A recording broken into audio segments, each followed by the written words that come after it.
at Titans, I do believe this is the largest bias plus of the weekend at 120.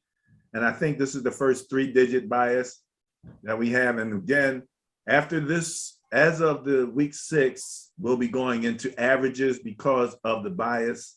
So you won't see the gross numbers necessarily. If you look at this, this was through 5 games that these numbers were calculated.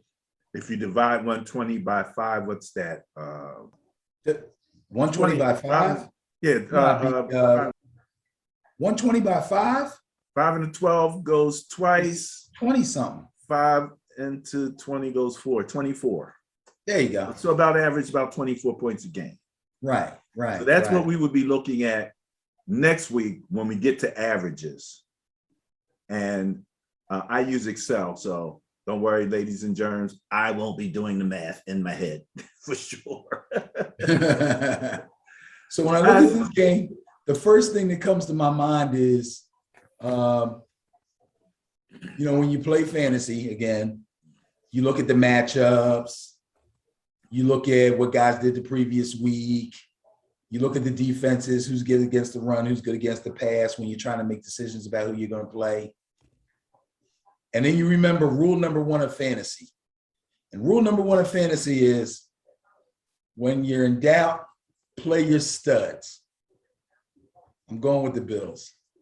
I love Derrick Henry. I think Derrick Henry can run on anybody, but not enough for them to win this game. Take the Bills. Yeah, I mean, Bills just look like a machine right now. They really do. Number 1 in points for, number 1 in points against, number 1 in turnover differential, and number 1 in net point differential. That would be the Buffalo Bills. Number 1 across the board. Titans got it. They got their challenge in front of them, no doubt about it. Woo! Yeah, baby. There we go. Week 6, bias plus reports are in. Then you've gone along with the bias on all every single game.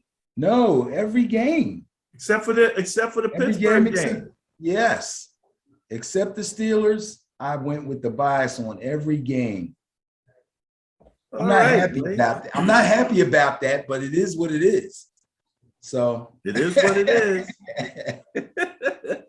That wraps up the Bias Plus report for NFL Week 6, 2021.